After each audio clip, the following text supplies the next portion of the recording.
Welcome to Asia's second biggest జాతర శ్రీ సమ్మక్క సారక్క జాతర in Telangana.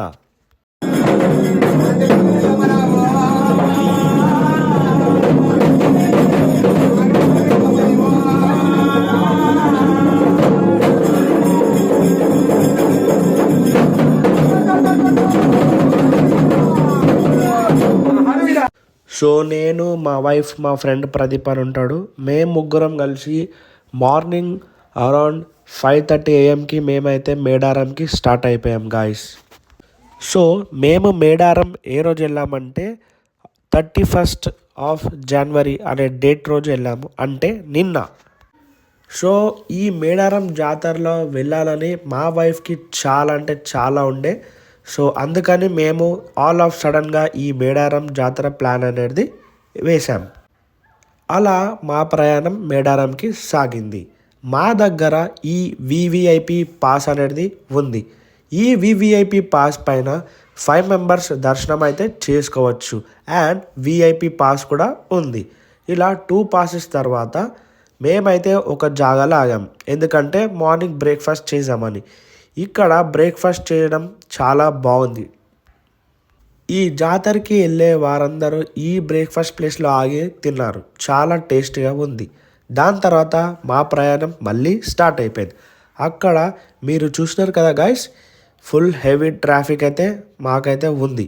But అక్కడ ఒక పోలీస్ మాకు గైడ్ చేసింది, మీరు ఈ దారిలో వెళ్తే ఫుల్ ట్రాఫిక్ అయిపోతుంది, సో టేక్ లెఫ్ట్ అంటే మేము ఈ లెఫ్ట్ అనే ఒక వేలో అయితే మేమైతే ప్రయాణం స్టార్ట్ అయింది. సో ఆ పోలీస్ సిస్టర్ హెల్ప్ చేయడం వల్ల మాకైతే ఈ వే చాలా అంటే చాలా స్మూత్గా ఉందన్నమాట.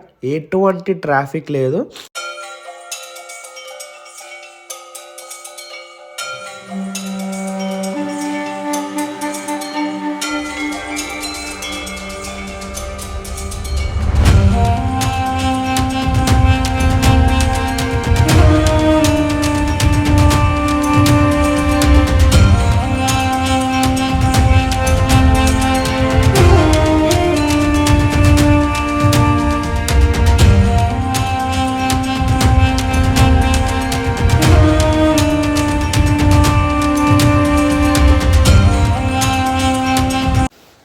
సో వీళ్ళే మోడర్న్ కొయ్య వాళ్ళు అంటారు ఇక్కడ, ఎందుకంటే పురాణంలో ఈ కొయ్యోలు అనేది చాలా ఫేమస్. సో అలాంటి కొయ్యోలు ఇలా పాష్గా బండి పైన వెళ్ళడం మాకైతే విడ్డూరంగా అనిపించింది. సో మేము ఆ సిస్టర్ చూపించిన వే నుండి మేడారానికి ఆల్మోస్ట్ ఒక 10 kilometers దారి అయితే ఉంది. సో ఈ 10 kilometers ప్రయాణంలో మాకు ఎక్కడ కూడా ట్రాఫిక్ అనేది అవ్వలేదు గాయస్. అండ్ ఇక్కడ మీరు చూసినట్టయితే ఈ left side and right side చాలా అయితే ప్లేసెస్ అయితే కనిపిస్తున్నాయి. ఈ ప్లేసెస్ మొత్తంలో నిన్న మొన్న ఫుల్గా జనాలు అయితే నివసించి వెళ్ళిపోయారు. అండ్ ఇక్కడ మేము డాష్బోర్డ్ పైన వివిఐపి టికెట్ అని పెట్టాం కదండి. ఇక్కడ ఇలా మన దగ్గర ఉన్న పాసెస్ అలా డాష్బోర్డ్ పైన పెడితే చూసే పోలీస్ వాళ్ళు కానీ ఎవరైనా పెద్దవాళ్ళు కానీ చూసి మనకైతే రెస్పెక్ట్ అయితే ఇచ్చారు. ఇక్కడ చాలా హెన్స్ అయితే ఉన్నాయండి, ఎందుకంటే ఇలాంటి హెన్స్ దేవుడికైతే ఆఫర్ చేసి అక్కడ జనాలు అయితే ఎవరైతే వచ్చారో వాళ్ళందరూ ఇలా కుక్ చేసుకొని అయితే తింటారు. అండ్ మేము వెళ్ళే టైంకి చాలామంది రిటర్న్ అయితే వెళ్ళిపోతున్నారు వాళ్ళ సొంత గ్రామాలకి. అండ్ నేను ఒకటి గమనించాను గైస్, ఇక్కడ మీరు వచ్చినట్టయితే కంపల్సరీగా మాస్క్ అనేది వేసుకోండి, ఎందుకంటే చాలా అంటే చాలా డస్ట్ అయితే ఉంది ఇక్కడ. మీరు చూస్తున్నారు కదండి, ఎవరు చూరు ముఖంకి లైక్ స్కార్ఫ్ ఆర్ ఎనీథింగ్ ఏదో ఒకటి వేసుకున్నారు, ఎందుకంటే ఇక్కడ సివియర్గా డస్ట్ అనేది అయితే ఉంది. సో మీరు కూడా వస్తే కంపల్సరీ మాస్క్ అనేది మర్చిపోకండి.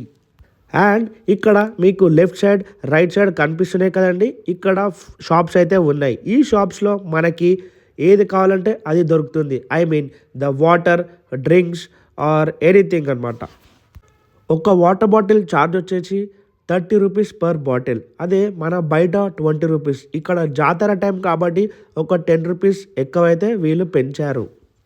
సో అలా మా కార్ అనేది ఒక 1 kilometer డిస్టెన్స్లో పార్క్ చేసేసి అలా మేము మళ్ళా నడిచాము. అలా కొద్ది దూరం నడిచాక మాకైతే ఈ జంపన్న వాగు అయితే కనిపించింది. ఈ జంపన్న వాగులో ఒకప్పుడు వాటర్ అంతగా లేకుంటుండే అని ఇప్పుడైతే వాటర్ పుష్కలంగా నిండుగా కనిపించాయి. ఇక్కడ ఈ జంపన్న వాగుకి ఒక ప్రత్యేక కథ అయితే ఉన్నది. ఈ జంపన్న వాగుని సంపంగి వాగు అని ఒకప్పుడు అంటుండే. కాకపోతే సమ్మక్క వాళ్ళ సన్ జంపన్న ఈ వాగులో కాకతీయ వాళ్ళకి లొంగకుండా ఇష్టం లేక ఈ వాగులో అయితే పడిపోతాడు. సో అప్పటి నుంచి ఆ వాగుని జంపన్న వాగుగా పిలుస్తారు. సో ఈ మేడారం జాతరలో మా ఫ్రెండ్ పోలీస్, సో అతనికి ఇక్కడ పోస్టింగ్ అయితే వేశారు. సో మేము అక్కడికి వెళ్ళాక మా ఫ్రెండ్కి అయితే కాల్ చేసాము దర్శనం చూపించని చెప్పేసి. సో మా ఫ్రెండ్ అయితే మమ్మల్ని చాలా బాగా రిసీవ్ చేసుకున్నాడు. సో మాకు బ్యాక్ సైడ్ ఒక గేట్ ఉంటుందండి. ఆ గేట్ నుంచి మాకైతే లోపలికి తీసుకొచ్చాడు. అండ్ మా దర్శనం అయితే ఇలా జరిగింది. ఇంత మంచి దర్శనం ఎవరికైనా ఉంటుందో లేదో కానీ చాలా అంటే చాలా హ్యాపీగా ఫీల్ అయ్యాం నేను మా వైఫ్ అయితే. చూడండి.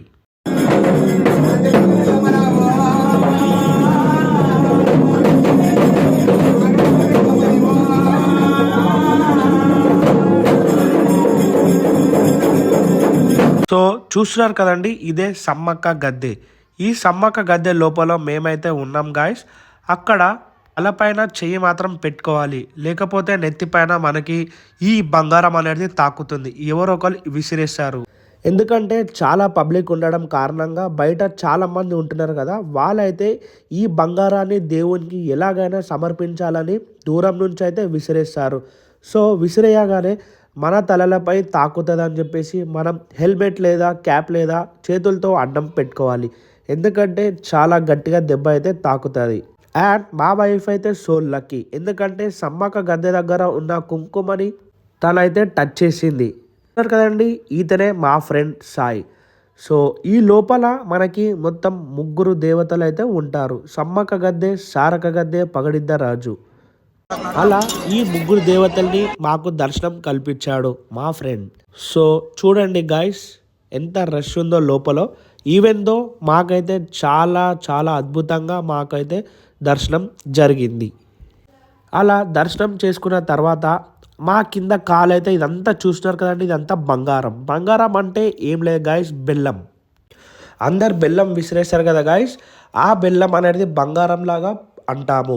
సో ఆ బంగారం మన కాళ్ళకి అలానే మొత్తం తాకుతూ ఉంటుంది. వన్స్ దర్శనం అంతా కంప్లీట్ అయిన వెంటనే మేమైతే బయటికి వచ్చేసాం. అండ్ చూస్తున్నారు కదా గాయస్, ఇదే పగడిద్దర్ రాజు గద్దె. ఈ పగడిద్దర్ రాజు గద్దె కూడా ప్రతి ఒక్క గద్దెకి ఒక్కొక్క స్టోరీ అయితే ఉన్నది. సో ప్రతి 2 ఇయర్స్కి ఒక్కసారి ఓన్లీ 3 days, ఆ 3 daysలో మాత్రమే వనం నుంచి దేవతలను అయితే ఇక్కడ గ్రామ పెద్దలు తీసుకొచ్చి గద్దెపై ఏర్పాటు చేస్తారు. మేము వెళ్ళిన రోజు ద లాస్ట్ డే. ఈ లాస్ట్ డే 4 o'clockకి మళ్ళా గద్దెపై నుంచి దేవతలను అయితే తీసుకెళ్ళి వనంలో అయితే పెట్టేస్తారు. సో మేము లాస్ట్ డే వెళ్ళినాం. చాలా అంటే చాలా అదృష్టంగా మేమైతే భావించాము. ఎందుకంటే గత లాస్ట్ ఫ్యూ డేస్ నుంచి ఫుల్ క్రౌడ్ అయితే ఉన్నది. ఇప్పుడు కూడా క్రౌడ్ ఉన్నది గాయస్. కాకపోతే మేము మా ఫ్రెండ్ సాయి హెల్ప్ వల్ల మేము లోపలికైతే ప్రవేశించగలిగాము. ఇక్కడ చూస్తున్నారు కదా గాయస్, ఈ కోడిని అయితే దేవుడికి సమర్పిస్తున్నారు. అలా ఎగిరేయడం ఇక్కడ ఆచారం. సో మా దర్శనం కంప్లీట్ అయిన వెంటనే మళ్ళీ మేము నెక్స్ట్ వేరే దగ్గరికి అయితే ప్రయాణం స్టార్ట్ అయ్యాం. సో ఇతనే ఆ ఎస్పీ సార్. సమ్మక్క సారలమ్మ జాతరలో గన్ ఫైరింగ్ చేశాడు కదండి గాల్లో, అది ఇక్కడ ఆచారం. సో దాని తర్వాత మేము ఫుడ్ తిందామని అలా బయటికి వచ్చాము. సో మేము బయటికి వచ్చే క్రమంలో ఒక అద్భుతమైన దృశ్యం మాకైతే కనిపించింది గాయస్. ఎందుకంటే ఇక్కడ హెలిప్యాడ్ అనేది ఉన్నది. ఆ హెలిప్యాడ్లో పొలిటీషియన్స్ లేదా టూరిస్టులకైతే ఏర్పాటు చేశారు ఇక్కడ. అండ్ మీరు ఈ కాన్వే చూసినారు కదా గైస్, ఇతను ఈ గ్రామంకి సంబంధించిన ఎస్పీ ఆర్ ఐఏఎస్ ఇక్కడ విజిటింగ్కి అయితే వచ్చారు. వీళ్ళందరూ ఇక్కడ బందోబస్తుకి అయితే ఏర్పాటు చేశారు. చాలా అంటే చాలా వేలాది మంది పోలీసులు అయితే ఇక్కడ ఈ జాతరలో అయితే ఏర్పాటు చేశారు. సో మా ఫ్రెండ్ పోలీస్ అని చెప్పాను కదా, అక్కడ వాళ్ళందరికీ భోజనం అయితే ఏర్పాటు చేశారు గైస్. ఆ భోజనం మేము కూడా తిన్నాము. చాలా బాగుంది. దాని తర్వాత మేమైతే రిటర్న్ స్టార్ట్ అయిపోయాం. సో గతంతో పోల్చుకుంటే ఇప్పుడు చాలా బాగా ఏర్పాట్లు అయితే చేశారు గాయస్. ఎందుకంటే ఇక్కడ మనకి మెడికల్కి సంబంధించిన మెడికల్ క్యాంప్స్, వాటర్ సంబంధించిన వాటర్ యూనిట్స్, అలా మనకి ఏది కావాల్సిందో అవన్నీ ఇక్కడ ఏర్పాటు అయితే చేశారు. మనకి ఈ దారిలో చాలా వస్తువులు, చాలా షాపింగ్ ఐటమ్స్ అయితే కనిపిస్తాయి. మనకి నచ్చినవి మనం కొనుక్కోవచ్చు. చాలా రీజనబుల్ ప్రైసెస్ అయితే ఉంటాయి. ఎస్పెషల్లీ పిల్లలకైతే చాలా బొమ్మలు అయితే ఇక్కడ ఉంటాయి గాయస్. సో ఇక్కడ అంబులెన్స్ ఉంటుంది అండ్ వాటర్ సంబంధించిన క్యాంప్స్ అని చెప్పాను కదా, అలాంటి క్యాంప్స్ ఉంటాయి. ఇలా చాలా అయితే మెడికల్ ఫెసిలిటీస్ అయితే ఇక్కడ ఉంటాయి. సో నిలువెత్తు బంగారం అని అంటారు కదండి. నిలువెత్తు బంగారం అంటే మనం ఎంత వెయిట్ అయితే ఉంటామో అంత వెయిట్ బంగారం దేవుడికైతే సమర్పిస్తారు. సో ఇక్కడ మీరు చూస్తున్న ఇది ఉన్నారు కదండి బంగారం, దీన్నే దేవుడికి ఆఫర్ అయితే చేశారు. అండ్ అక్కడ వచ్చిన జనాలు ఇలాంటి మేకల్ని కూడా దేవుడికి ఆఫర్ అయితే చేస్తారు. ఇక్కడ చాలామంది ఒక 2 to 3 days టైం స్పెండ్ చేయడానికి అయితే వస్తారు. సో ఆ 3 daysలో ఇలా దేవుని ఒకరోజు దర్శనం చేసుకొని తర్వాత 2 రోజులు సంతోషంగా ఆడుతూ పాడుతూ అయితే గడుపుతారు.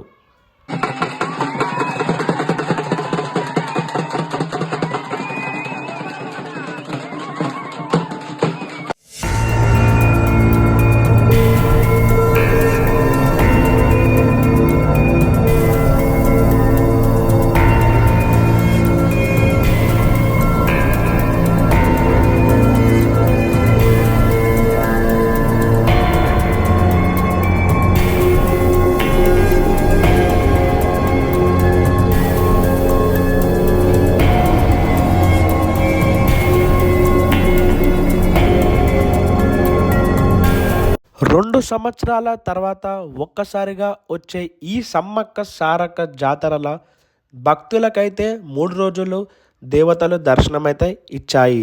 దాని తర్వాత ఈ చివరి రోజున సమ్మక్క సారలమ్మ ఇద్దరు మళ్ళా వనంలోకి అయితే ఇక్కడ పూజారులు తీసుకొని వెళ్ళిపోతారు. సో ఆ దృశ్యం మీరు చూడండి.